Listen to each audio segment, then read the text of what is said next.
Welcome to the Julie Laughton Living Podcast, the place to get advice, tips, and tricks to building the life and luxury home of your dreams with 30-year business owner, designer, and builder, Julie Laughton. It all starts with a good plan. This is Julie Laughton Living. Hello, it's Julie Laughton, and welcome back to the Julie Laughton Living Podcast. This week, we're going to talk about change and how you shouldn't be afraid to make changes. The reason change is so uncomfortable for everyone, I think, is that change creates fear. It's like the fear of the unknown. Everybody is used to a system. You got your daily routine, your morning routine. If you really analyze it and think about what you do all day, you've got this thing down, and that creates comfort.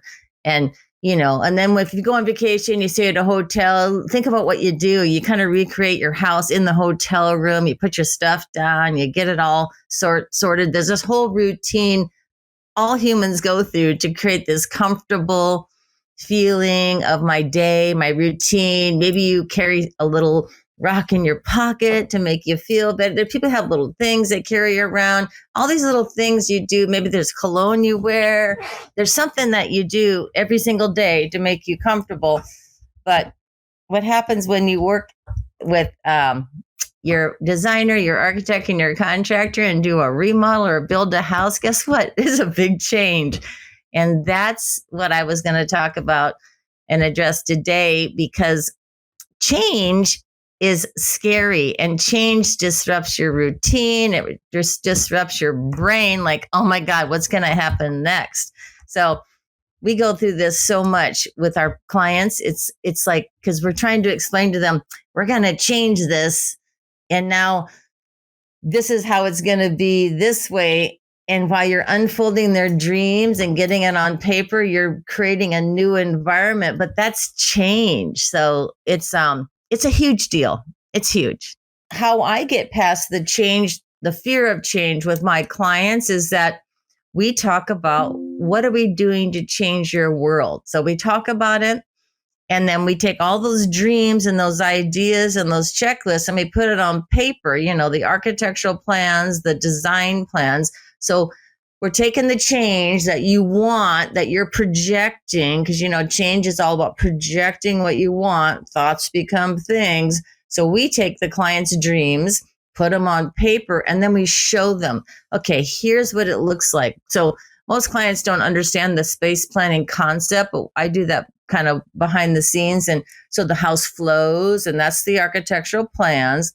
But then we show them floor plans, which they also sometimes can't read. So what we really do is we do these beautiful color 3D renderings.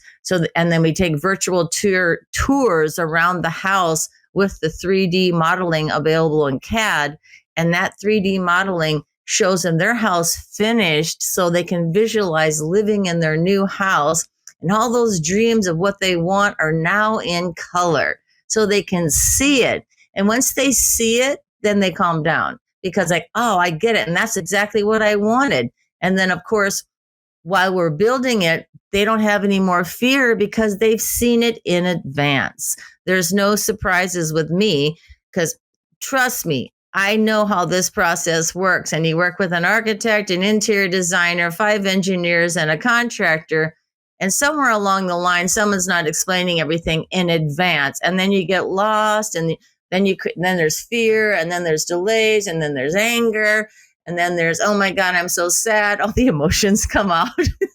And, because I'm sad because I don't understand this. Oh my God, what's happening? So my job at day one is to get a handle on that fear and make it clear. So it's a talent and it's mandatory, but most nightmare remodels happen because this process isn't clear and the client's not comfortable day one, and then it starts to go sideways. So I'm really big on making it clear because I brag about giving people a stress-free remodel. I brag about it, and I kind of pat myself on the back because, I do it. And that's my biggest accomplishment, I think, with the clients is creating a safe, calm, Zen-like experience. So they feel like they're in charge of what where the direction's going, because we're working off their ideas. It's their dreams and visions we're putting into play for the plans, the process, and procedure. I mean, they're creating they're creating the cake mix, and we're baking it. So it's their recipe. I think the ways that everyone can apply these thoughts about how to change, maybe you change your delivery, because change is what I manage for clients, but people change their lives too. Like if you want to change your life and you change your career path, you change your relationship, hey, you change your marriage, you change this, you change that. The change starts with knowing yourself. So you got to know yourself, and then you create a roadmap to where you want to go. So, goals, plans, process, procedure, you got to map it out. What do I want? Again, thoughts become things. Careful what you're thinking and careful what you wish for. That old saying is a big one. So if you want to make a change, let's say you want to be a better salesman, you want to be a better designer, you want to be a better employee, you want to be a better boss, you want to be a better CEO. If you go to a life coach, they're going to make you analyze yourself first. Know yourself. Who am I? What's my personality type? What am I doing all day long? What am I doing to get in my own way?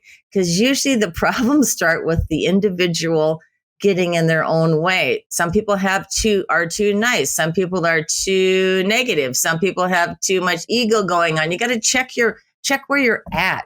Are you grounded and centered? And do you really know yourself? And are you letting your people around you perform and function to their maximum? Are you blowing it? I mean, so you analyze yourself first, and then you go through all the people around you. If you're a boss or a CEO like me, then you got to go through and make sure that everybody around you is able to function properly and they have clear instruction. So if you're an employee, it's about you. And then are you getting clear instruction? But if you're a boss like me, gosh, you got to analyze yourself, and then you got to analyze how are you training, coaching, and allowing everybody to work in a healthy environment. I mean, the boss is the one. So the point is, change starts with you. And I guess that's a saying too, but when nobody really thinks about it, because a lot of people complain, and then you get the victim mode. They did this to me. They did that to me.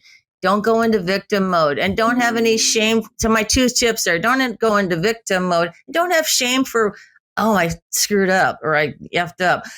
If you screw up, it's because you hit a wall, and then you got to go around it. And, failures are stepping stones to success. They're not bad. Failures teach you how to make correction. If you're driving a race car around the racetrack at 200 miles an hour and you hit the wall, you need to make a correction so you can keep going. It's all it is. Maybe the tires were bad. Maybe the mechanic did something wrong, or maybe you didn't hold the steering wheel right. But there's corrections, and it's all about training, practice, practice, practice, practice. So that's what life's kind of like. So anyway, that's my advice on how to manage change. For me, my personal changes, oh my God, there's so many, because I'm an artist, right? And I'm a dreamer. And I go 100 miles an hour. So my big changes was, at probably 40 years old, was to slow down, check my diet, learn to meditate, or just learn to stop for 5 seconds. I mean, just getting me to breathe was a huge thing. So just take a pause. And then learning to meditate, still to this day, I do not sit there for 15 minutes and meditate. I take a minute, and I do take a minute, but I stop everything, pause. What is going on around me? And what's that voice in my head saying? And hey, I better listen to that. But my big change was I started about 40 years old, learning to pause. I started yoga, meditation, which really means that I learned to pause and listen. So my superpower, seriously, to this day for my clients, is I listen. And I listen to everything my clients say, and I watch them. I see their emotions. I'm paying attention. It's not about me. So when you learn to be a really good boss or a CEO or just a good human, you learn to kind of get grounded and step outside of yourself and observe. What am I doing? What are they doing? Being a listener and observing what's going around and your awareness. And that goes back to that meditation of stop for a minute and be aware and be present in the moments. Because being present. A lot of people are thinking about tomorrow, what if, or they're just shooting for their goals, which is really good, but you got to be present in the moment to actually be successful. That's my other tip. Being present in this second, in this moment, just is huge. And if you're having problems, it's funny. My grandma used to tell me, if you're having a tough day, Julie, think about this, go minute by minute, then go hour by hour. And then if you're good with that, go day by day, because you need to slow it up and just deal with that minute and then deal with that next minute, because times are tough. You're having a stressful day. Just slow it down to minute by minute. What am I doing now? What am I doing? You know, it's funny how she knew this, because she had an interesting life. My grandma, she was oldest. She had 12 kids, and her husband died when the last one was born, and all this stress happened because this was back in the 60s, and she had a lot on her plate, and she probably taught me all this. It's and my mom too, because she went through it too. But it's funny, I learned this from my grandma and my mom, all that regulating, stress. Stress is not bad, but you gotta step back, take a deep breath, and go minute by minute if you're having a tough day. And you'll get through it. It's no big deal. Some days you wonder, but yeah, that's my tip. It's funny because everybody goes through change, right? I'm 61 years old. I'll never lie about my age. I'll never, whatever, but I'm 61 years old. And my biggest thing now, as I'm growing my business and I have 20 some employees, is my biggest thing now is to truly learn to delegate more efficiently and really step back and only do what I'm truly good at and what I'm going to benefit everyone with most. And in my case, I'm a designer and I'm a salesperson. I mean, I'm a good salesperson, but I'm the one that takes the vision and turns it into reality. And I really do well with working with the client one-on-one and running the job. But all the people that help me do that, what I've done is I've got like 4 new employees that are doing what I used to do in one day. I mean, how is that possible? But I watched that unfold this year, where I thought, geez, I was doing all that. And now there's 4 people at 40 hours a week busy doing what I was doing. And that just happened this year. So my big thing is to, kind of really dial in how valuable it is to have a support system and really focus on what I'm best at. And of course, I don't consider myself a micromanager, but I know that I did do too much in one day because I like to keep things moving. So that's my big change, is to really a little more self-awareness and really train, delegate. And while I'm training and delegating, which is kind of cool, I'm building my little empire, but I'm also training people to have careers and futures. So I kind of enjoy that, because once all these employees are trained, they have a valuable asset. And again, I'm a one-stop shop, and there's not many people that do one-stop shops where it's actually one person designing and doing the submittals, running the engineers, and running the job as a contractor. It's unique, because there are other female contractors, but are they architects? Are they designers? Do they run the engineers? I do provide this one-stop shop, so it's kind of cool. So I like the fact that I'm able to train people how to have a successful one-stop shop, stress-free design build experience, because I'm telling you, it's not hard.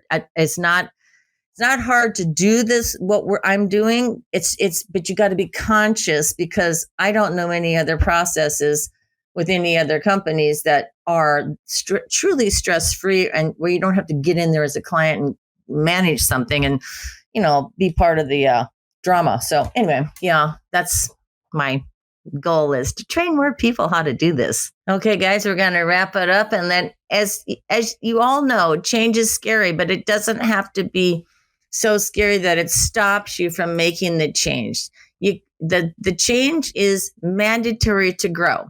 Change, of course, is mandatory when you hit walls and you think you're at your bottom. Oh my God, I'm such a failure. I failed. I didn't, that's prompting more change. So change shouldn't be scary. It should be welcomed. So when you see change coming, and okay, Also, if you see change coming, great, you're projecting it, but sometimes something happens and it forces you to change. So whatever happens and whatever, whether you're projecting it or something like seriously just happens, boom, I got to make a change.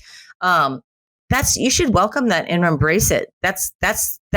You're being ultimately productive, because all of us have to go through change to be better, be more successful, be better humans, be better in their relationships.